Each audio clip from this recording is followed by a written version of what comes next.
Krupa, and you have entered into the Freedom to Draw Unsolved Mysteries.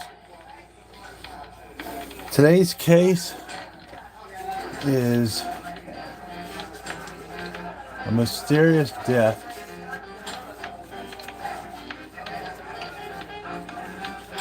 and an unexplained death of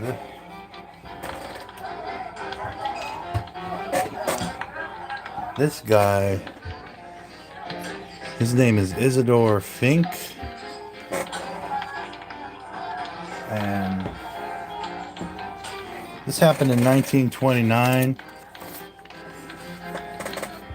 And 1929, for those of you who don't know, was the year of Prohibition and speakeasies. It was illegal to consume alcohol, so they had these private bars with secret passageways and trap doors to get in and underground doors to get in. And this plays into the whole Isidor Fink case, and I will elaborate on that later. But that's what we got going on here in the background. We have actual bar sounds of an actual speakeasy simulated here from 1929. So you're going to hear that in the background as I'm drawing Mr. Fink.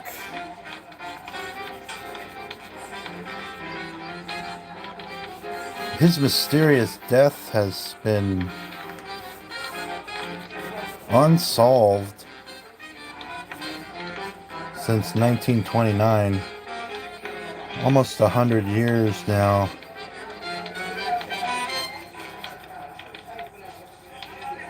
No one has been able to come up with a concrete scenario on how this man was murdered.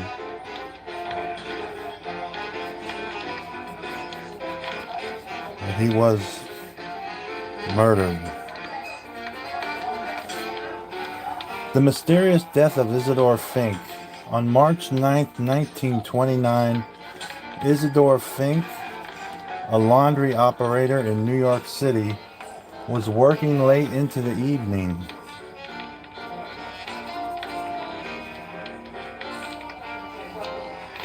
A neighbor reportedly heard a commotion and attempted to open Fink's door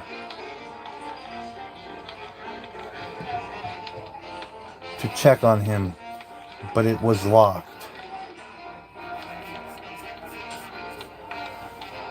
When authorities arrived to investigate, they had to send a small boy in through a window above the door to unlock it. As far as I know, that is the only entrance point to his little apartment. We will explain later. Strangely, they found Isidor Fink shot to death, but they also found that the door had been locked from the inside. There was 2 bolts, and they were both slid over the bolts.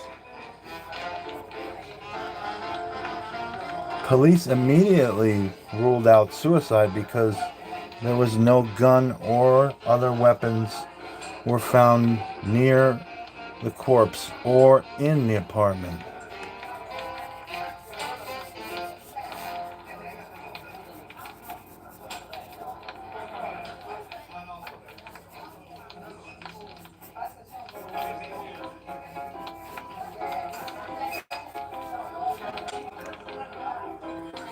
There were no fingerprints found at the scene aside from Fink's, and there were no discernible exits for the murderer to escape from, as the window the young boy climbed through was much too small for an adult. Authorities were never able to identify the murderer or the motive for Fink's case, and it's said that the boy even struggled to get through there.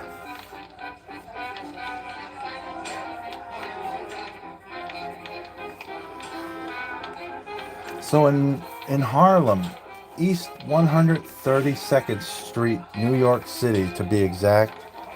March 9th, 1929. A man was murdered in a locked room. This was the man.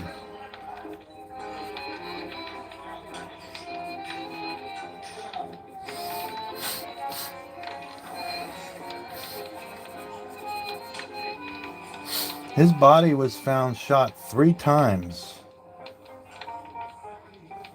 He was found behind a locked door and locked windows.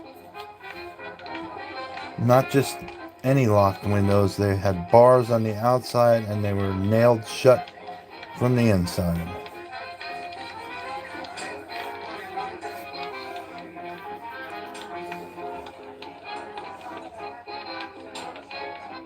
The only way in was through a small transom window at the top of the door.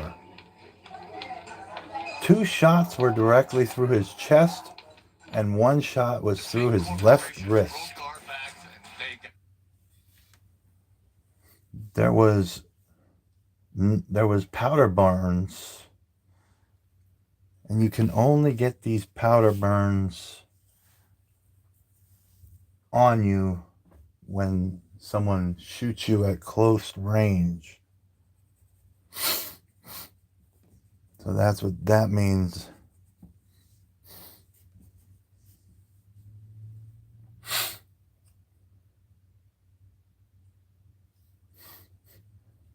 Would the killer have been able to squeeze through the transom window? That is a good question. It is noted that the little boy that crawled up the door and went into the room, it's reported the little kid was, even him, the little kid was barely able to fit through this transom window.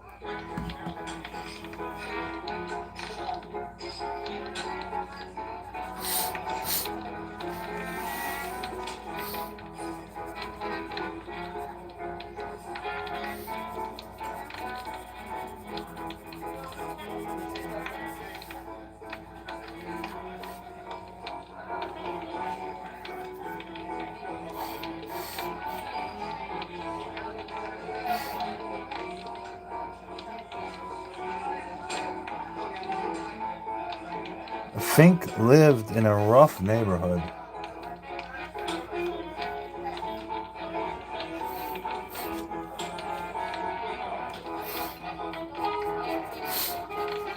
And always took extra precautions for fear of being robbed because he was a business owner.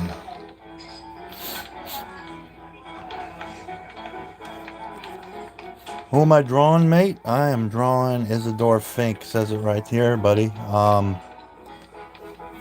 Pay attention. We're telling you about his unexplained death.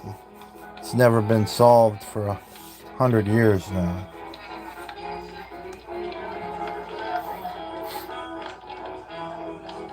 The tiny acrobat theory.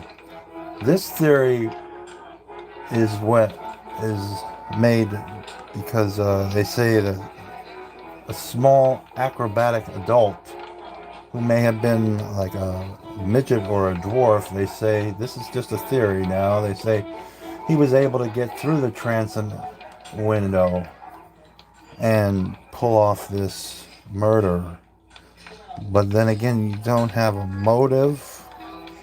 It seems a little far-fetched that a tiny acrobat killer would even have a motive to do this because there was no robbery. All Isidor's money was still in his apartment. There was no money stolen.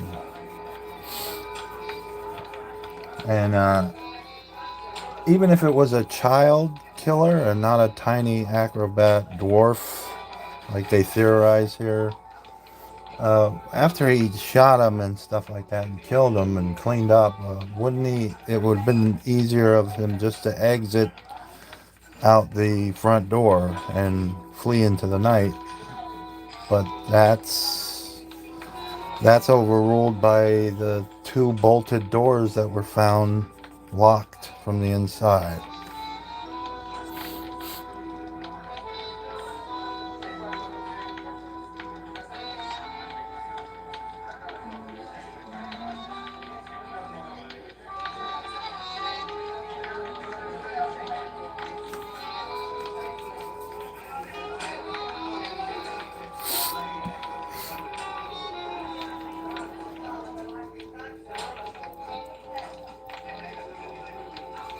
The corrupt police officer theory.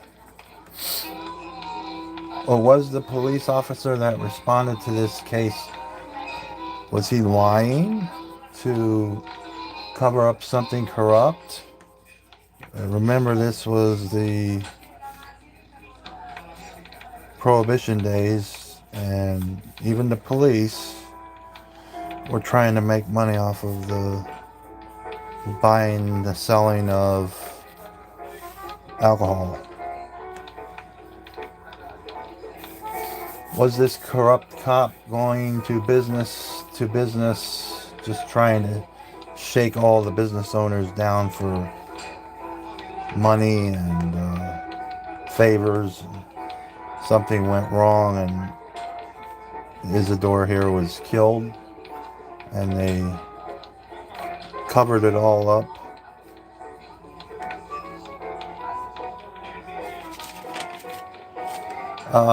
That's a plausible theory, but there was a neighbor that she was an eyewitness to the struggle that she heard and the thuds and the screaming. So they can't really account for her. Isidor was shot from the outside of his apartment, and then he stumbled back in his apartment. That's another theory. But there was no blood found by the bolts. Plus, there was two bolts that you had to slide and use force to lock. It would have been very difficult to fend off an attacker and slide those bolts, two of them, all while fending off an attacker. It seems unlikely for that scenario.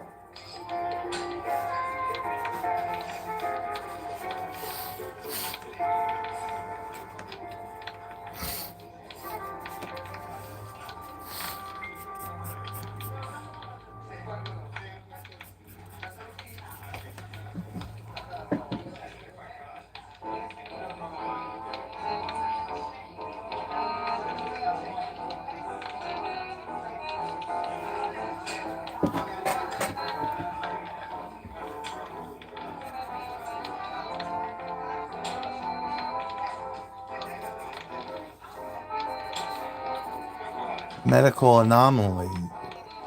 Was Isidor Fink able to get up and lock the door and bolt it after he just received two fatal shots to the chest?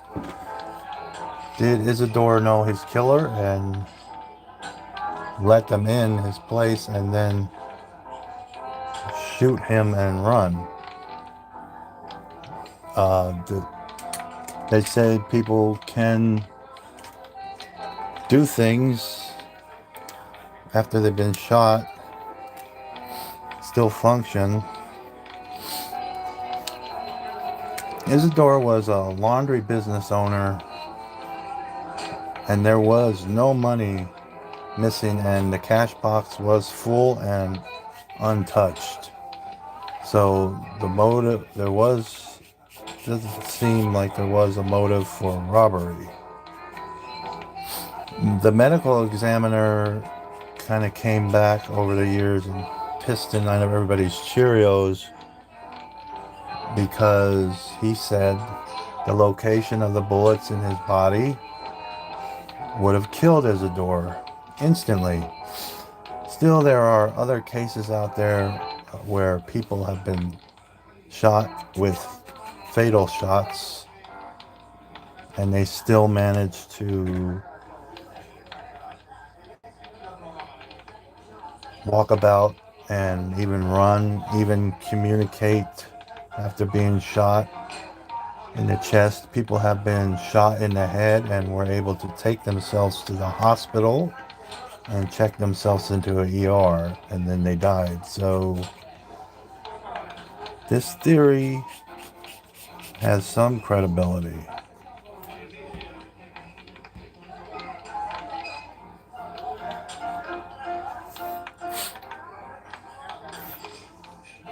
Isidor had been a stickler for locking the door from the inside for fear of being robbed by somebody.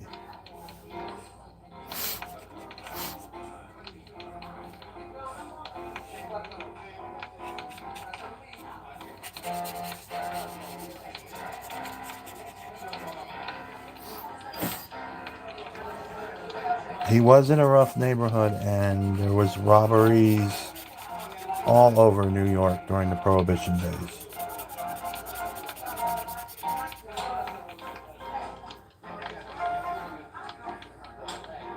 He had no known enemies and was said to be hardworking and kept to himself and only let clients in that he personally knew to his laundry shop.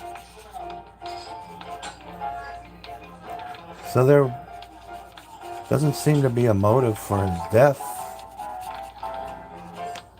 The stove was on to suggest that Isidor had been in the middle of working late night, doing the laundry, pressing suits, doing things of that nature.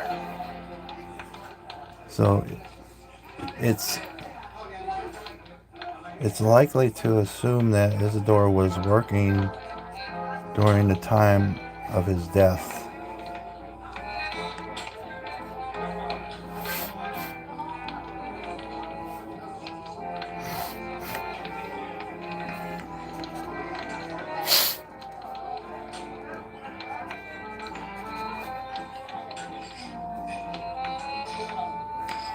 I don't really care if you disengage with me anyway, so I'm here, you're here to watch me draw and listen to a tale. Pretty much, I don't have to engage with people. If I know you, I'll say what's up. Organized crime theory. In 1929, Harlem, New York was Prohibition territory. And the mob had been staging impossible deaths many times, many times around the late 1920s. Isidor's shop was just 2 rooms. His shop in the front and his living quarters in the back. All the windows were nailed shut from the inside, and they had bars on the outside. The door was bolted with 2 bolts from the inside that slid. Around 10:30 at night, a neighbor heard wrestling and thumping, then a few bone-chilling screams. So then she tried to turn the knob of the door to enter the room, but she could not get in. So this led her to call the police. There just happened to be a police officer walking the beat. Her name was Mrs. Lachlan Smith.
The sniper theory. The gunpowder residue suggests a struggle from close quarters, and the shot in the wrist suggests a defensive wound. This all wouldn't have been done if it was a sniper attack. The angles of the bullet entry did not match up with the sniper attack. Fink was a Polish immigrant who worked his way up in America and eventually got to own his own business. This was a laundry store. The angles of the shots also suggest that this was a close encounter, not a sniper shot. This is a locked room mystery. There was no weapon or gun left behind. There was no wires, mechanisms, or ropes to rule out a mechanism that locked the door when the killer left and exited and shut the door. And then there is no really credible theory of a suicide either. A suicidal man cannot shoot himself without a gun. And this is a very poignant statement that you can't really argue with. Although some may find a way to argue.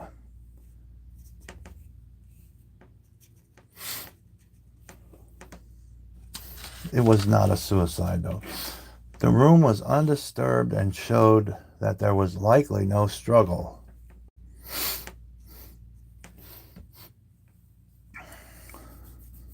Isidor may have known his killer.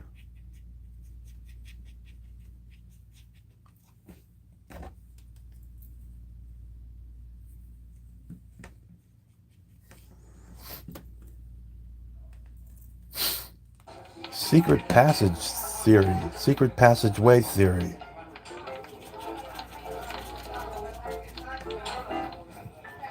Like I said before, there was a lot of secret passageways in the time of Prohibition. They used these secret passageways to sneak alcohol in and out of these speakeasies, which were establishments like bars, and that's how they transported their alcohol in and out and were undetected. So the police searched the two rooms looking for one of these secret passageways or trap doors or what have you. None were found. There was no secret rooms, there was no attics, there was no trap doors. They even tore up the whole carpet in the two rooms. There was only two rooms, remember. This mystery is over 100 years old. It is important to note from one of my past shows, Albert Fish was murdering children during this same time in nearby Yonkers, New York City. But I highly doubt this had anything to do with the Albert Fish murders.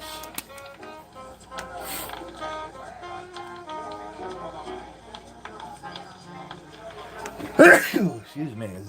To be honest with you, I don't think Albert Fish would be clever enough to come up with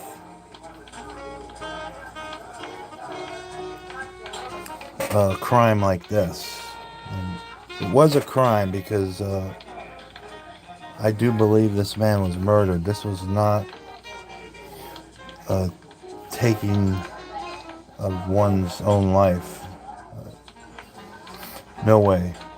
No one, when they're attempting to unalive themselves, accidentally shoots themselves in the wrist and then 2 times in the chest. That is baloney. If you think that this was, if he was trying to unalive himself.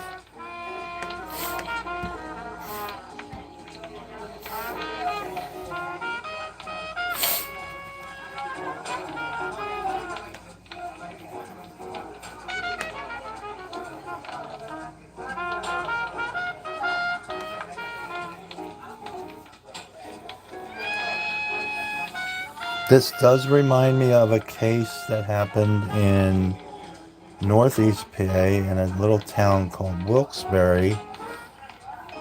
Her name was, last name Sirhan. And the story with her is, I will link it into this episode. I did a show on it. But basically the story with her was someone snuck in her little business slash home where she did business in the front and lived in the back. Someone broke in there and killed her with an axe, and she was a daughter of an immigrant, and she was relatively new to this country, and this had happened in the 60s, and everybody loved her shop because she sold Syrian bread. And I don't know if you ever had Syrian bread, but it's pretty tasty, and she knew how to make it perfect, and she was well liked in the community. She had no known enemies. So, and her death has never been solved either. So it is similar. They were both immigrants, daughter and sons of immigrants, and they both had shops. They both lived in the back of the shops and did business through the front of the shops.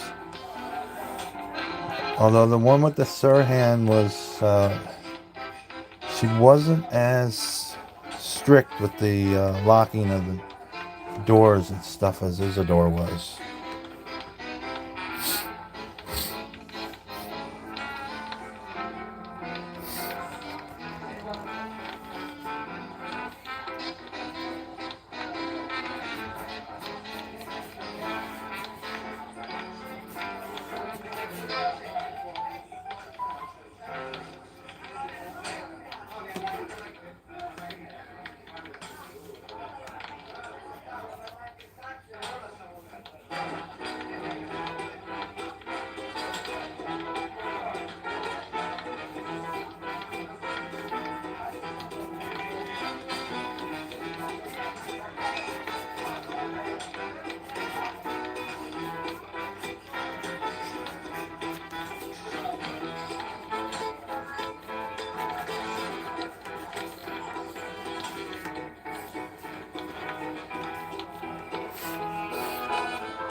Again, we are listening to the sounds of a speakeasy bar. This is basically what you would hear if you were drinking in one of these establishments.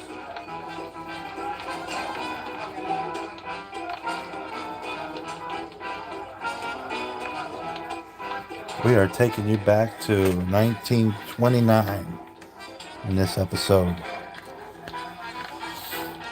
You are welcome.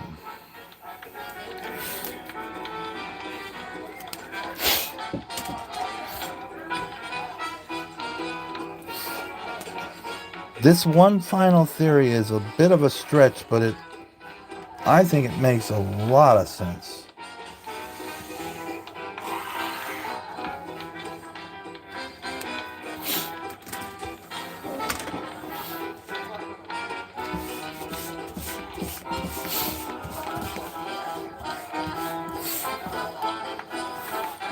What if the killer knew Fink and his apartment? Well, to the point that he knew Isidor's secrets. And what if one of those secrets was that Isidor kept like a lockbox or a gun safe or a safe box that was big enough for him to fit in to hide if somebody did come and attack him.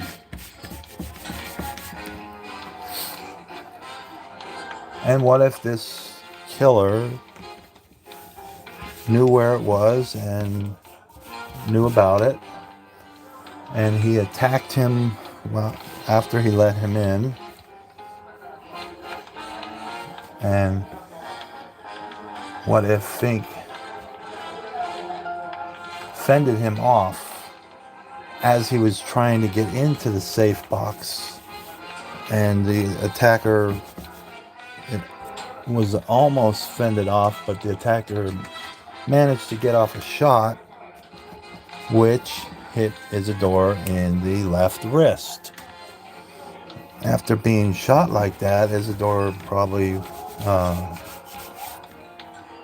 was likely to have fumbled things and was unable to get into the safe box, and therefore the killer was struggling with him and shuffling with him, and that is what the neighbor said she heard, was struggling and shuffling and wrestling.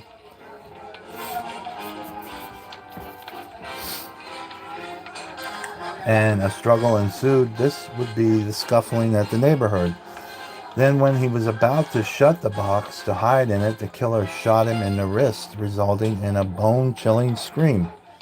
And there's your bone-chilling scream. The neighbor did hear this bone-chilling scream. And then what if then he was unable to complete locking the safe box and the hiding spot, so the killer then finished him off, and the killer went into the lockbox.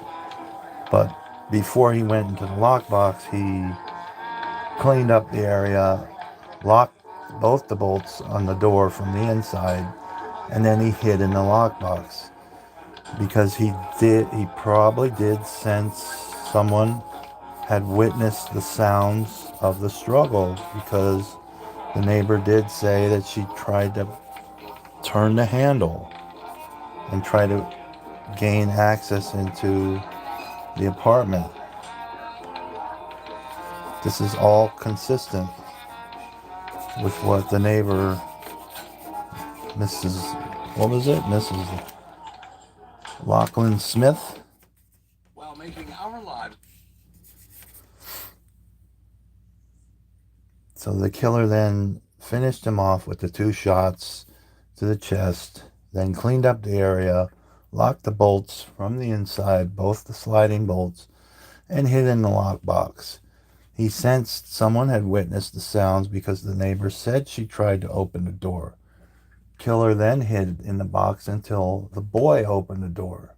Then, with everything in his pockets, all the evidence, the cleaning up of it and everything, he waited for the boy to let the officer in the apartment.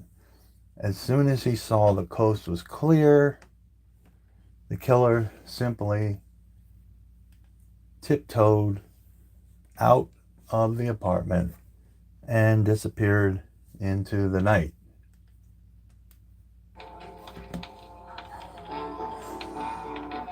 To me, this theory sounds crazy, but it might actually have been the way it went down.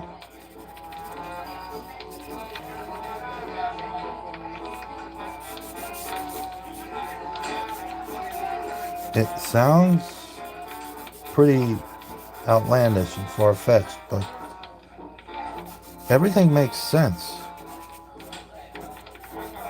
Everything lines up.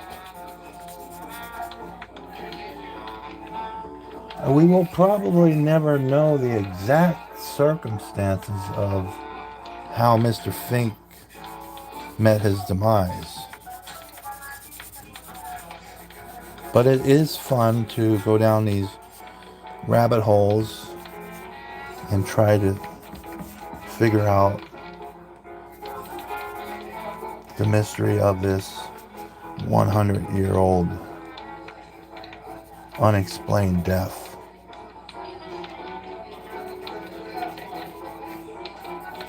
of Mr. Isidor Fink.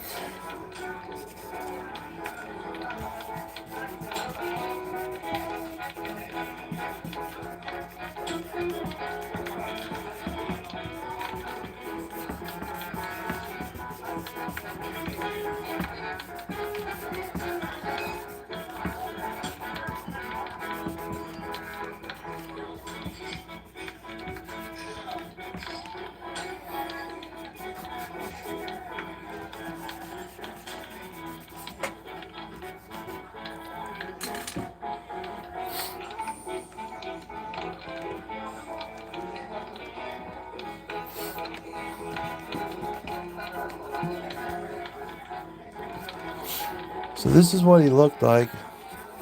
The immigrant that met an untimely death. He was from Poland, and he's said to be mild-mannered, very private, didn't bother anybody, didn't ask anybody for anything, wasn't a pest. He just did his job and went to sleep at night. And then woke up and did it all over again. Sounds pretty simple. Doesn't sound like someone would want to murder him over this simple life, but someone did. Who murdered this immigrant from Poland? We may never know. That does it for this episode, guys, of Freedom to Draw Unsolved Mysteries. Thank you for watching it, and all your comments, whether they be positive or negative. As long as you watched and learned something, I did my job. So, peace out, true believers. Till next time.